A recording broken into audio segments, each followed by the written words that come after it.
너희 권능 있는 자들아 영광과 능력을 여호와께 돌리고 돌릴지어다. 여호와께 그의 이름에 합당한 영광을 돌리며 거룩한 옷을 입고 여호와께 경배할지어다. 하나님은 영이시니 예배하는 자가 영과 진리로 예배할지니라. 아멘.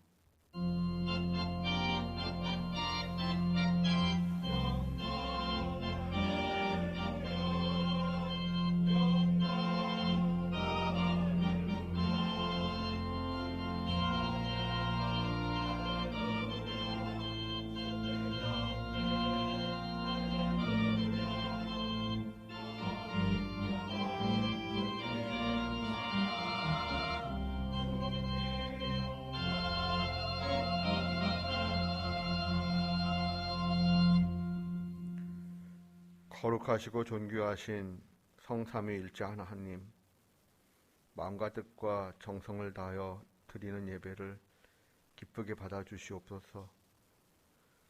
저의 입술 하늘을 향하여 열게 하시고 성부 하나님의 성호를 기쁘게 찬송하게 하여 주시옵소서. 마음에 손을 들고 성자 예수님의 은혜를 높이게 하시며 일상의 삶 속에서 성령 하나님의 인도하심을 늘 기쁘게 인도받게 하여 주시옵소서. 오늘도 그러한 마음 가지고 예배드리기를 원하오니 하나님, 우리의 예배를 기쁘게 받아주시옵소서. 인간의 몸을 입고 이 땅에 오신 예수 그리스도의 이름으로 기원하옵나이다. 아멘. 성시교독은 117번입니다. 광야의 메마른 땅이 기뻐하며 사막이 백합화 같이 피어 즐거워하며 무성하게 피어 기쁜 노래로 즐거워하며 레바논의 영광과 갈멜과 사론의 아름다움을 얻을 것이라. 그것들이 여호와의 영광 곧 우리 하나님의 아름다움을 보리로다. 너희는 약한 손을 강하게 하며 떨리는 무릎을 굳게 하며 겁내는 자들에게 이르기를 굳세어라. 두려워하지 말라. 보라, 너희 하나님이 오사 보복하시며 갚아주실 것이라. 하나님이 오사 너희를 구하시리라 하라. 그때 맹인의 눈이 밝을 것이며 못 듣는 사람의 귀가 열릴 것이며 그때에 저는 자는 사슴같이 뛸 것이며 말 못하는 자의 혀는 노래하리니 이는 광야에서 물이 솟겠고 사막에서 시내가 흐를 것임이라. 뜨거운 사막이 변하여 못이 될 것이며 메마른 땅이 변하여 원천이 될 것이며 승냥이에 눕던 곳에 풀과 갈대와 부들이 날 것이며 거기에 대로가 있어 그 길을 거룩한 길이라 일컫는 바 되리니 깨끗하지 못한 자는 지나가지 못하겠고 오직 구속함을 입은 자들을 위하여 있게 될 것입니다. 아멘. 참회의 기도를 드립니다. 우리의 모든 마음을 잘 알고 계시는 하나님, 불꽃 같은 눈으로 우리의 마음 깊은 곳까지도 감찰하시는 하나님, 하나님의 그 밝은 빛 앞에 우리의 죄악을 숨길 수 없음을 고백합니다. 하나님, 저희와 저희 가족 그리고 저희 공동체에 하나님 앞에서 바르지 못했던 모습들을 회개하오니 용서하여 주시옵소서. 지난 한 주간의 모습 되돌아보면 저의 입술에 원망과 불평이 가득했습니다. 예수님을 기쁘게 찬양하지 못했고 하나님을 영화롭게 하지 못했습니다. 오히려 더럽고 추한 생각과 말을 옮기고 무가치한 말로 서로에게 상처를 주는 일들이 많았습니다. 손과 발은 하나님의 일을 감당하는 데 게을렀습니다. 용서해 주시옵소서. 우리의 더러운 마음 성령의 불길로 태워 주시옵소서. 이제는 하나님과 저만이 아는 죄를 고백합니다.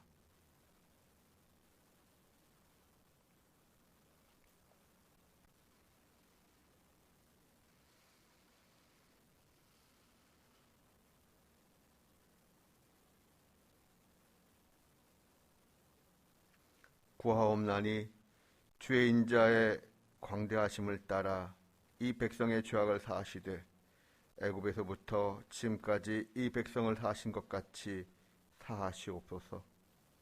여호와께서 이르시되 내가 네 말대로 사하노라. 그러므로 주 예수 그리스도 안에 있는 자에게 결코 정죄함이 없느니라. 아멘. 이제는 우리의 신앙을 한 목소리로 고백하오니 나는 전능하신 아버지 하나님 천지의 창조주를 믿습니다. 나는 그의 유일하신 아들 우리 주 예수 그리스도를 믿습니다. 그는 성령으로 잉태되어 동정녀 마리아에게서 나시고 본디오 빌라도에게 고난을 받아 십자가에 못 박혀 죽으시고 장사된 지 사흘 만에 죽은 자 가운데서 다시 살아나셨으며 하늘에 오르시어 전능하신 아버지 하나님 우편에 앉아 계시다가 거기로부터 살아있는 자와 죽은 자를 심판하러 오십니다. 나는 성령을 믿으며 거룩한 공교회와 성도의 교제와 죄를 용서받는 것과 몸의 부활과 영생을 믿습니다. 아멘. 찬송가 101장 찬송하겠습니다.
모든 존귀와 영광을 받으시기에 합당하신 하나님, 드림절 셋째 주일을 맞아 하나님께 나와 예배드리게 하시니 감사합니다.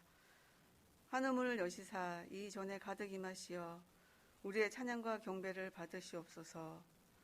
신령과 진정으로 예배드리게 하옵시고 하나님의 영광만 이 전에 가득하게 하옵소서. 죄 가운데서 죽을 수밖에 없는 저희를 살리기 위해 독생자 예수를 이 땅에 사람으로 보내신 아버지의 그 놀라운 사랑에 감사하며 알 수 없는 은혜로 우리를 만나주신 첫사랑의 감격을 회복해 하옵소서. 말씀을 이루기 위해 이 땅에 선물로 오신 예수님의 탄생을 찬양하고 널리 알리어 모든 사람이 구원받는 은혜가 이 땅에 가득하게 하옵소서. 2022년 한 해가 얼마 남지 않았습니다. 돌아보면 참으로 부끄러운 시간들이었습니다. 각박한 세상살이에 짓눌리고 세상의 풍조에 휩쓸려 하나님의 이름을 영화롭게 해드리지 못했고 감사를 드리지 못한 삶들이 너무나 많았습니다. 먼저 택함받은 자로서의 본분을 잊고 전하는 일에도 게을렀습니다. 사랑을 실천하는 일에도 인색했고 이웃에 선한 영향력을 끼치지도 못했습니다. 부끄러운 저희의 모습을 하나님 이 시간 용서하여 주시옵소서. 우리의 평범한 일상에 찾아오셔서 우리의 삶 속에 직접 개입하시고 이루실 하나님의 역사를 기대하게 하시며 다가오는 2023년에는 더욱 말씀을 가까이 하며 우리 안에 임마누엘의 고백과 일상을 뚫고 개입하시는 하나님의 귀한 도우심과 은총의 표적을 경험하고 증거하는 귀한 한 해가 되길 간절히 소망해 봅니다. 나라를 위해 기도합니다.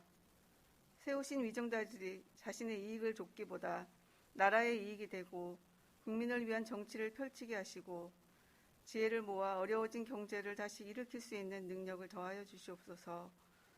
코로나19 사태, 러시아 우크라이나 전쟁, 각국의 통화 긴축 등으로 세계 경제도 어렵다고 합니다.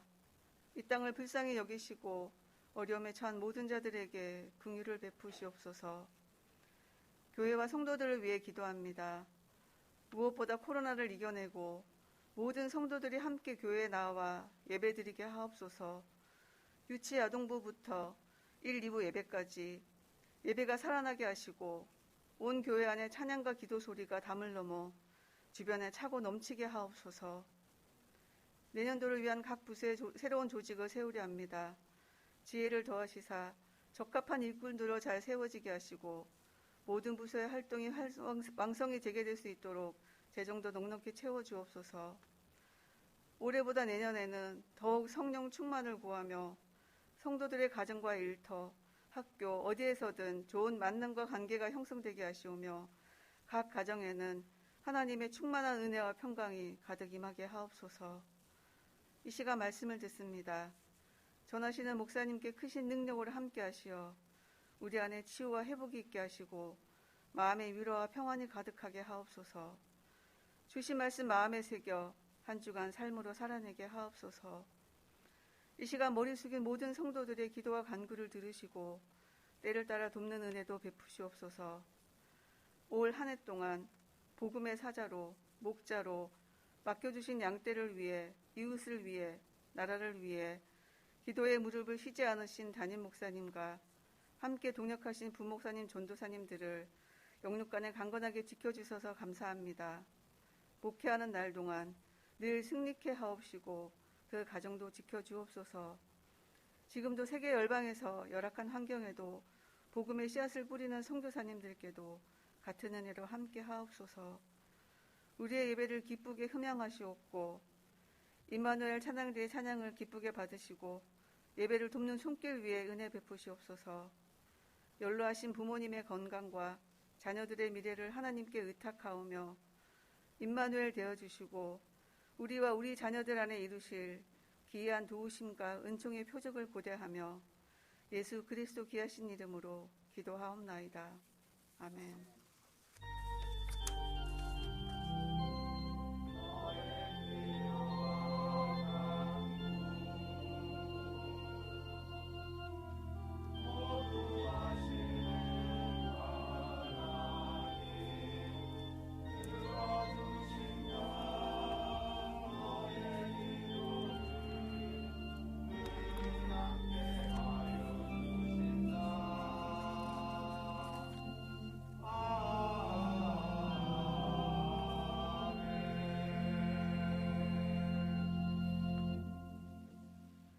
하나님의 말씀은 마태복음 2장 4, 5, 6절과 22, 23절 말씀을 교독하겠습니다. 왕이 모든 대제사장과 백성의 서기관들을 모아 그리스도가 어디서 나겠느냐 물으니 이르되 유대 베들레헴이오니 이는 선지자로 이렇게 기록된 바 또 유대 땅 베들레헴아 너는 유대 고을 중에서 가장 작지 아니하도다. 내게서 한 다스리는 자가 나와서 내 백성 이스라엘의 목자가 되리라 하였음이니라. 그러나 아켈레오가 그의 아버지 헤롯을 이어 유대의 임금됨을 듣고 거기로 가기를 무서워하더니 꿈에 지시하심을 받아 갈릴리 지방으로 떠나가 함께 봉독합니다. 나사렛이란 동네에 가서 사니 이는 선지자로 하신 말씀에 나사렛 사람이라 칭하리라 하심을 이루려 함이로라. 아멘.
모든 시선을 주님께 드리고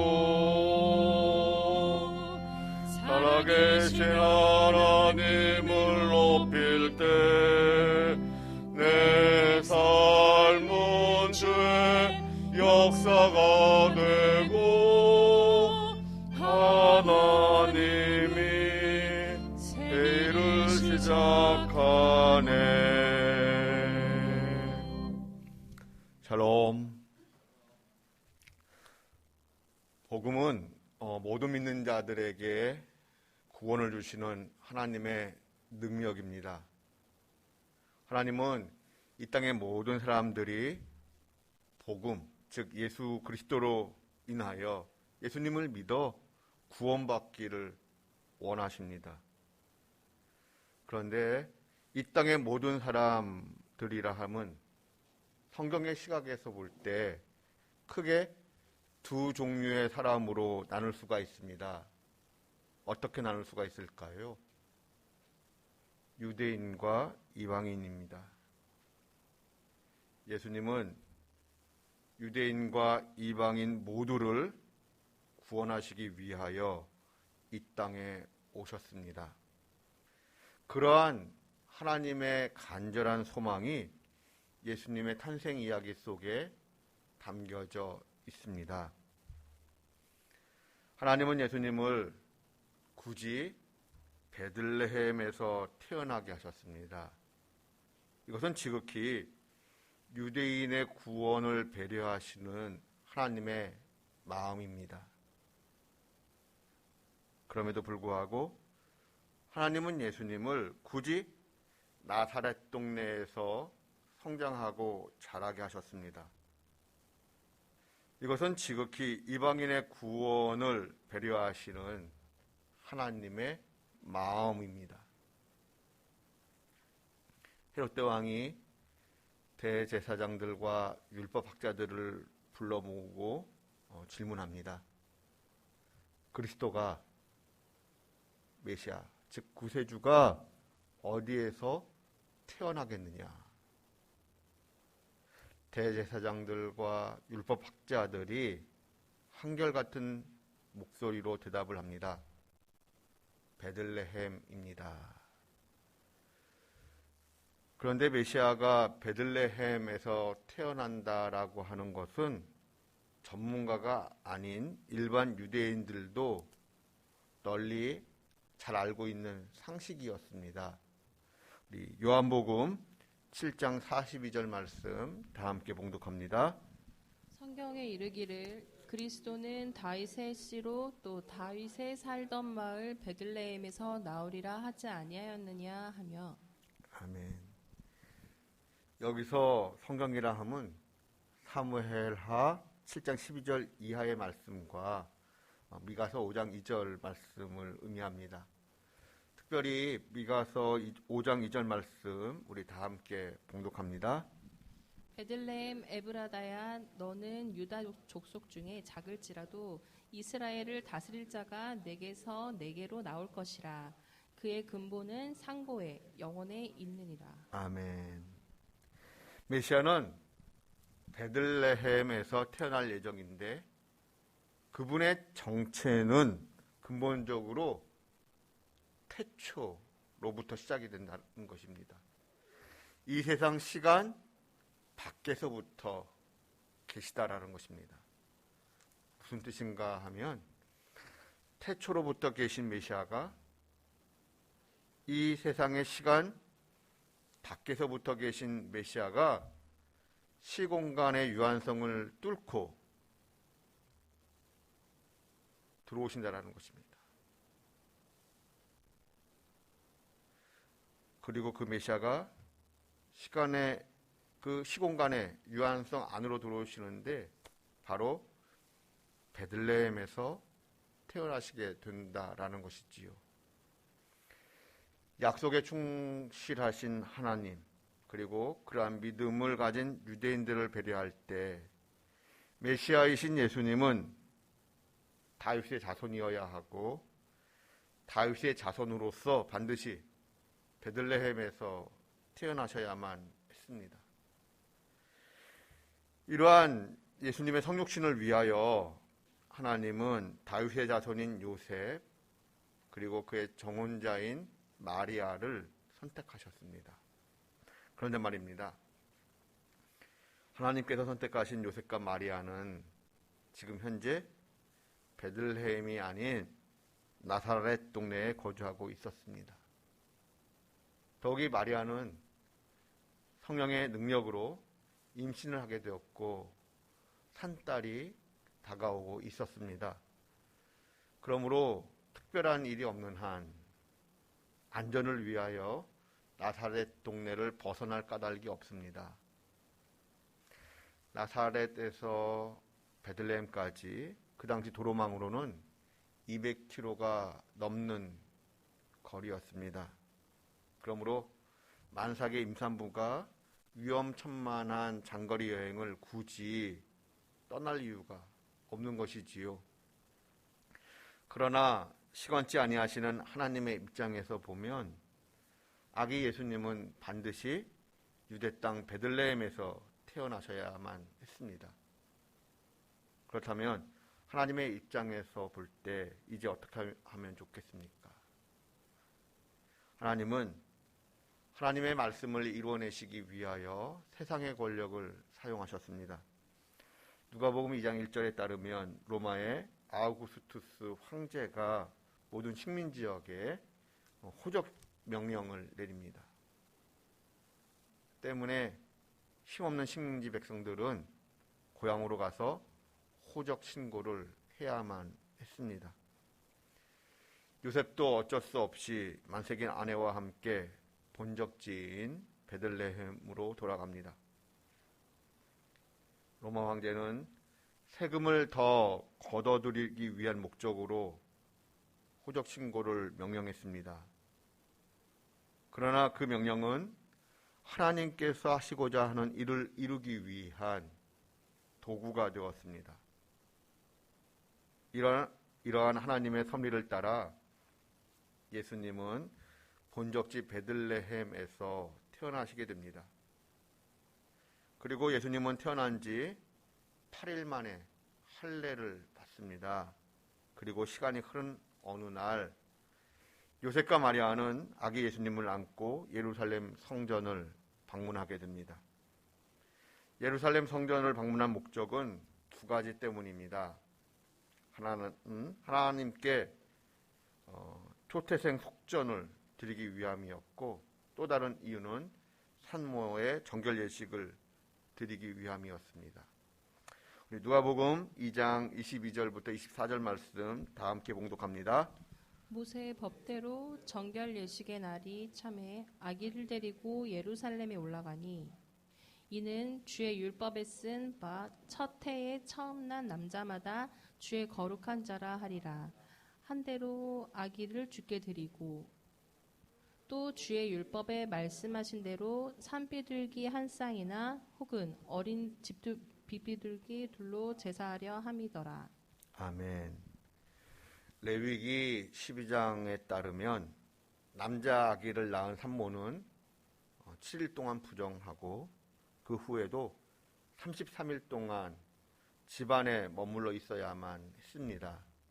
그러므로 마리아는 아기 예수님을 낳고 40일이 지난 후 그 어느 날 예루살렘 성전을 방문하게 됩니다. 산모의 정결 예식은 번제로 양을 그리고 속죄제로 비둘기를 바쳤습니다. 하지만 가난한 사람은 번제로 드리는 양을 대신하여 비둘기로 제사할 수 있었습니다. 마리아는 비둘기 2마리를 바쳤습니다. 이것은 요셉과 마리아 부부가 가난했다라는 것을 의미합니다.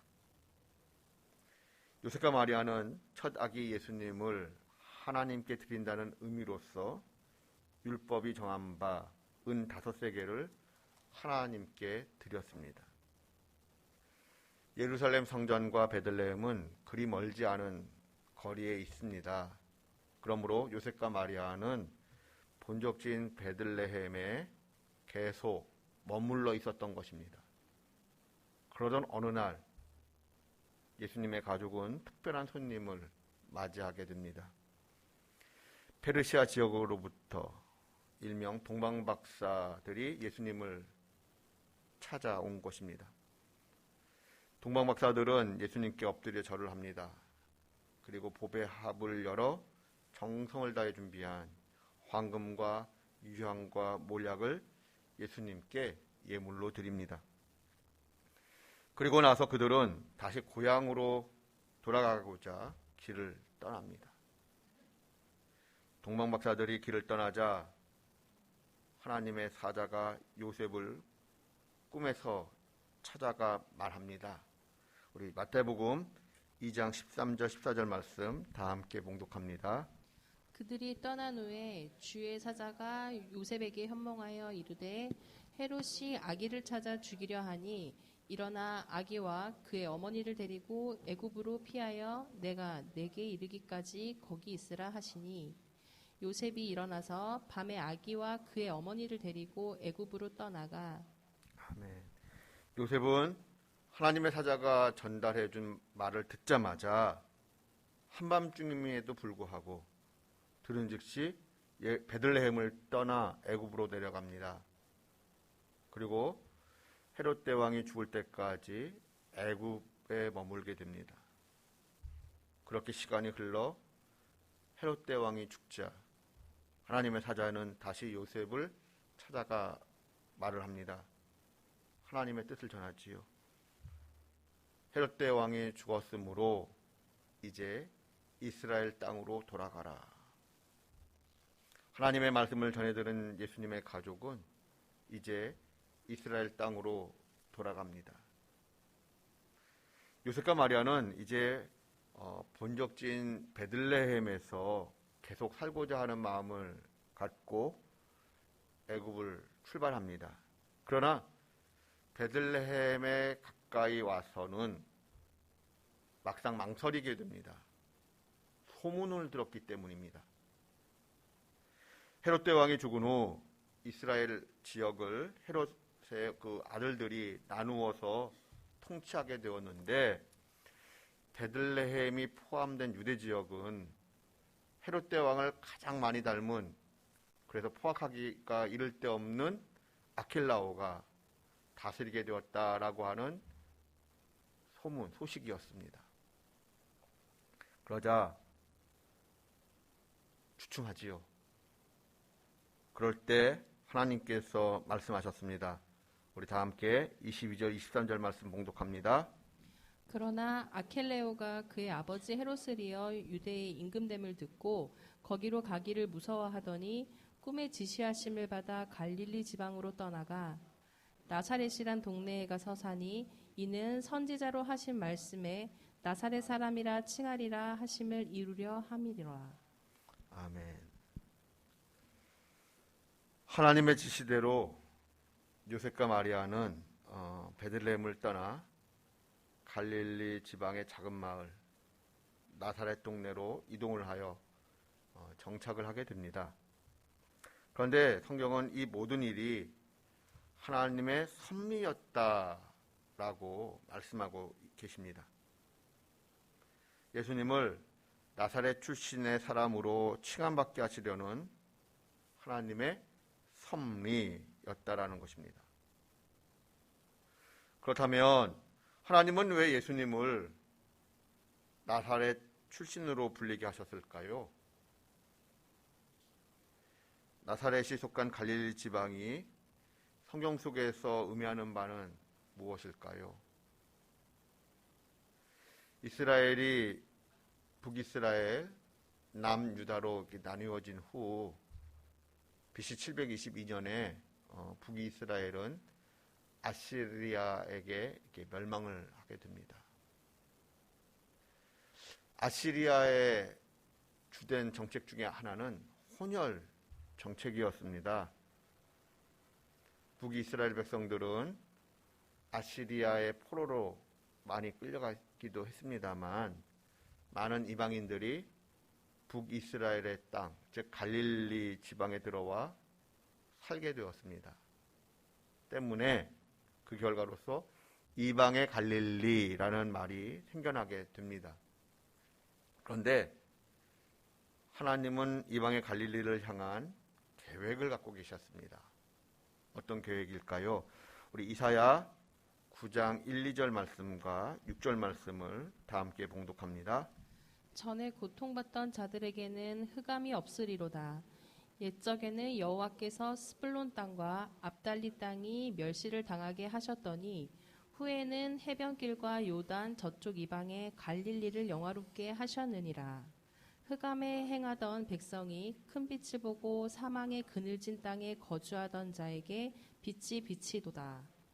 이는 한 아기가 우리에게 낳고 한 아들을 우리에게 주신 바 되었는데, 그의 어깨에는 정사를 메었고 그의 이름은 기묘자라, 모사라, 전능하신 하나님이라, 영존하시는 아버지라, 평강의 왕이라 할 것임이라. 아멘. 흑암과 어둠의 땅이었던 갈릴리 그 지역에 큰 빛이 비치게 될 것임을 예언하고 있습니다. 그런데 그 일이 한 아기로부터 이루어질 것임을 또한 예언하고 있습니다. 갈릴리 지방에, 이방의 갈릴리 지역에 생명의 빛이 한 아기, 한 아들로부터 비춰진다라는 것입니다. 그런데 말입니다. 예수님은 갈릴리 지방 가운데 하필이면 왜 나사렛 동네에서 사시게 되었을까요? 23절 본문 말씀을 다시 한번 봉독합니다. 나사렛이란 동네에 가서 사니, 이는 선지자로 하신 말씀에 나사렛 사람이라 칭하리라 하심을 이루려 함이로라. 아멘.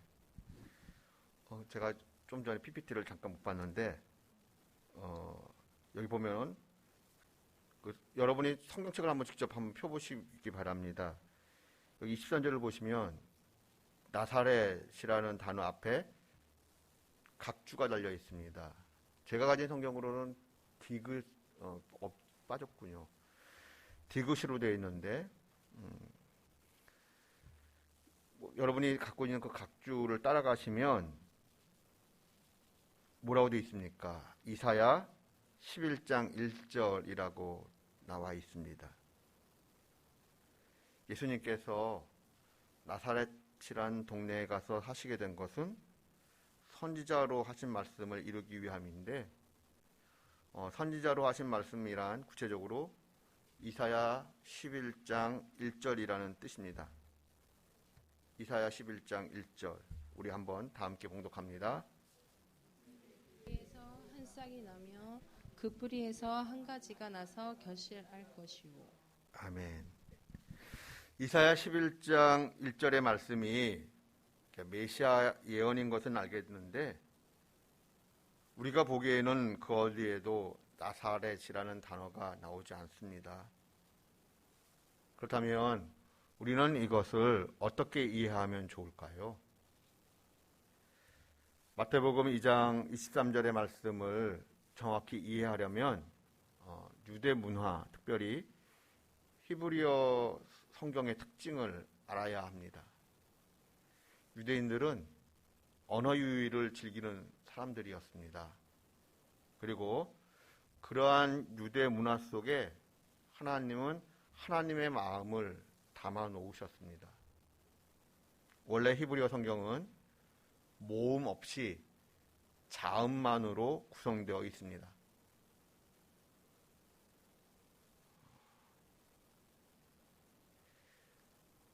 원래 그 설교 시간이 좀 길어질 것 같아서 예를 들려고 하는 걸 하나 빼먹었는데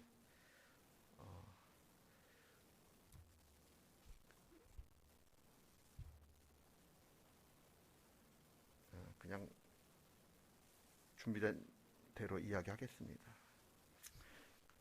하여간 구약 성경은 모음이 없습니다.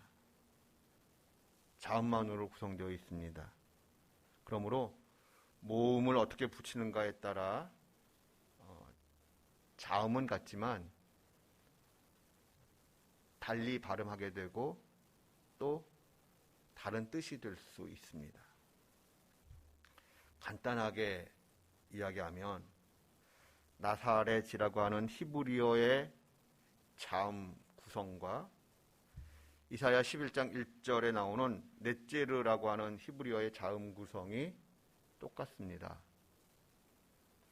넷제르라고 하는 단어는 새싹 또는 가지라는 뜻을 가지며 상징적으로 자손을 의미합니다. 이사야 11장 1절을 읽을 때 문맥상 넷제르라고 읽어야 하지만 동시에 나사렛으로 읽을 수 있다라는 것입니다. 예수님을 통한 유대인과 이방인의 구원 계획이 이사야 11장 1절에 담겨 있는 것입니다. 그러므로 때가 참에 하나님은 예수님을 베들레헴에서 태어나게 하셨습니다. 때가 참에 하나님은 예수님을 나사렛에서 자라게 하셨습니다. 이와 같이 예수님을 향한 하나님의 계획과 섭리를 보면서 이런 기도 제목을 가져봅니다. 나를 향한, 우리 가족을 향한, 우리를 향한 하나님의 계획과 섭리를 기다리고 또 기도하게 됩니다. 나를 향한, 우리를 향한 하나님의 계획과 섭리를 때가 참에 귀로 들은 바 되고 눈으로 본 바 되며 손으로 만진 바 된 저와 여러분 되실 수 있기를 주님의 이름으로 축원드립니다. 기도하겠습니다. 하나님, 모든 것이 우연이 아니라 하나님의 계획이었고 섭리였다라는 것을 말씀을 통하여 깨닫게 됩니다. 예수님의 삶, 예수님의 그 탄생 이야기에서부터 모든 것이 어쩌다 일어나는 일들이 아니라 하나님의 계획 속에서 하나님의 뜻이 하나하나 성취되고 있다는 것을 말씀을 통하여 깨닫게 됩니다. 그러한 예수님의 삶을 보면서, 탄생을 보면서 나를 향한, 우리를 향한 하나님의 계획과 섭리는 어떠하실까라고 하는 궁금증을 가져보고 또 기도하게 됩니다. 우리를 향한, 우리 가정을 향한, 또 우리 교회를 향한 하나님의 귀한 은총과 계획과 섭리가 때가 참에 아름답게 이루어지기를 소망합니다. 하나님께서 그 귀한 일들, 계획하신 일들이 이루어질 때 우리가 하나님께 감사의 고백을 할 수 있는 저희들 될 수 있도록 은혜 내려 주시옵소서. 감사드리며 예수님의 이름으로 기도드립니다. 아멘. 찬송가 91장 찬송하겠습니다.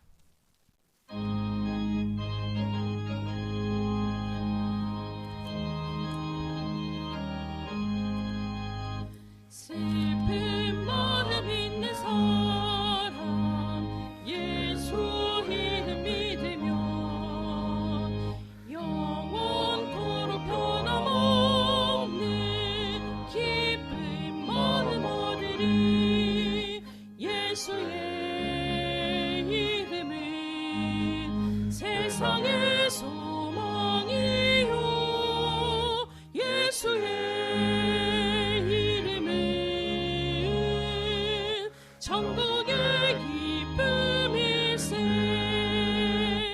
거룩하신 주의 이름 너의 방패 삼으라.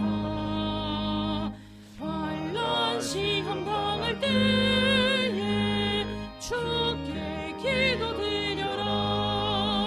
예수의 이름은 세상의 소망이요 예수의 이름은 천국의 기쁨일세. 존귀하신 이의 이름 우리 기쁨되도다. 주의 품에 안길 때에 기뻐 찬송 부르리. 예수의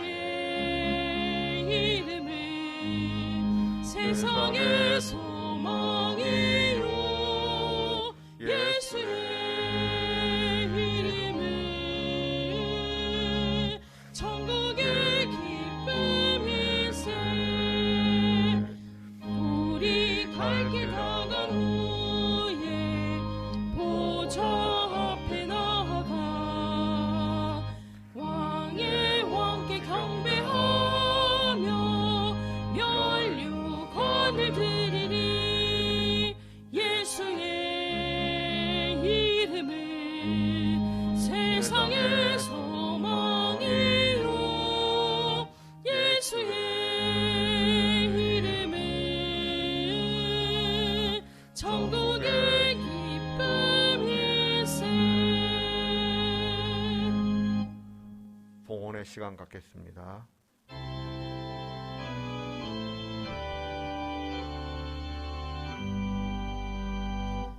모든 것이 주께로부터 왔으니 이 예물을 주께 드리나이다.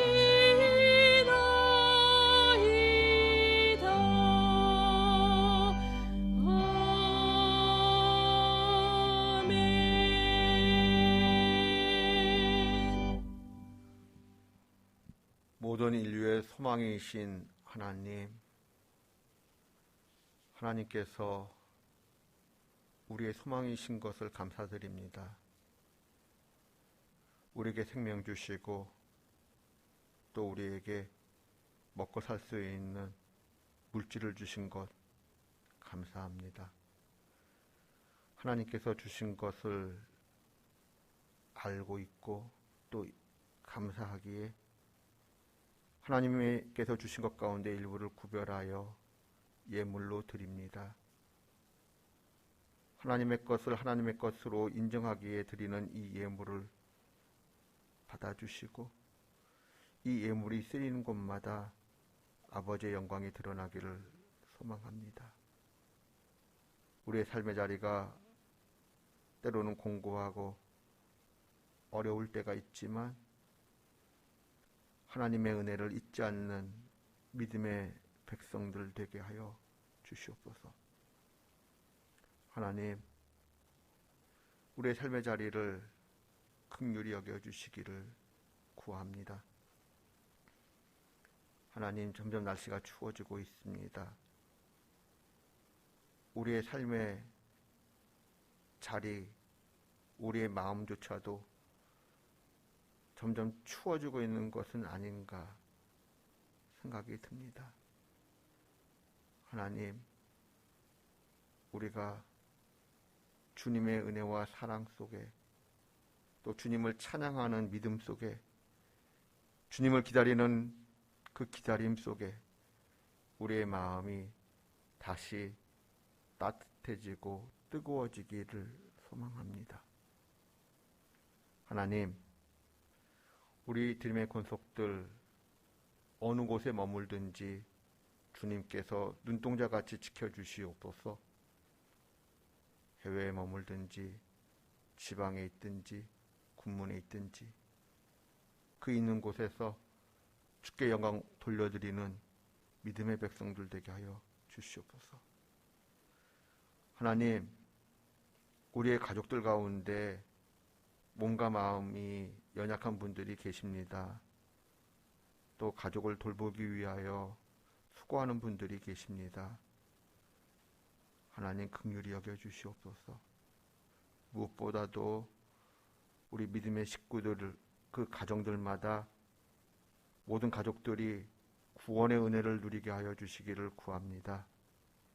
특별히 연로하신 부모님들, 하나님, 더 늦지 않도록 믿음의 고백이 있게 하시고 믿음을 더해 주시옵소서. 건강과 함께 그 신앙 고백을, 하나님을 향한 믿음의 고백을 허락해 주시고 붙잡아 주시옵소서. 우리의 자녀손들, 하나님, 험악한 세상 속에서 살아간다 할지라도 세상 속에 물들지 아니하고 믿음의 자녀손으로 살아갈 수 있도록 하나님께서 함께해 주시고 우리 믿음의 자녀손들이 머무는 곳마다 그 주변이 주의 은혜로 함께 복을 받는 그러한 은혜 베풀어 주시옵소서. 오늘도 저희들에게 생명 주심을 감사드리며 예수님의 이름으로 봉헌 기도드리옵나이다. 아멘. 예, 자리에 앉아주시기 바랍니다. 오늘은 대림절 세 번째 주일입니다. 다음 주일 2부 예배 후에는 재직회가 있습니다. 그리고 그 다음 주일에는 예결산을 위한 공동의회가 있습니다. 스마트 요람을 확인하셔서 주소나 전화번호 등 변경사항이 있는 분들은 교역자들에게 알려주시기 바랍니다. 여전도회 총회가 2부 예배 후에 오늘 401호에서 있습니다. 많은 관심 가져주시기 바랍니다. 25일 성탄절에 있을 성탄절 칸타타 그리고 오후에 있을 성탄절 축하 발표회를 위하여 기도해 주시고 많은 관심을 부탁드립니다. 백수민 집사님께서 부친의 장래에 위로해 주신 것을 감사하며 떡을 준비해 주셨습니다.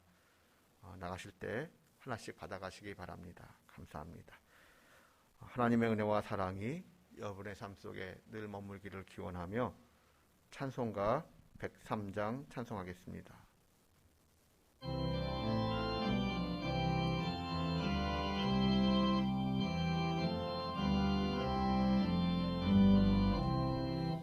우리 주님 예수께 기쁜 찬송 드리세. 하늘 높은 곳에도 주의 영광 넘치네. 주의 크신 능력이 어둠 권세 묶었네. 원수들을 물리쳐 주 뜻대로 되도다. 밤하늘의 별들도 주의 영광 찬양해. 그 멋으로 그 영광 비교할 수 있으랴. 우리 주님 오시면 사랑 은혜 넘치고 영광스러운 멸류관 내게 씌워주시네.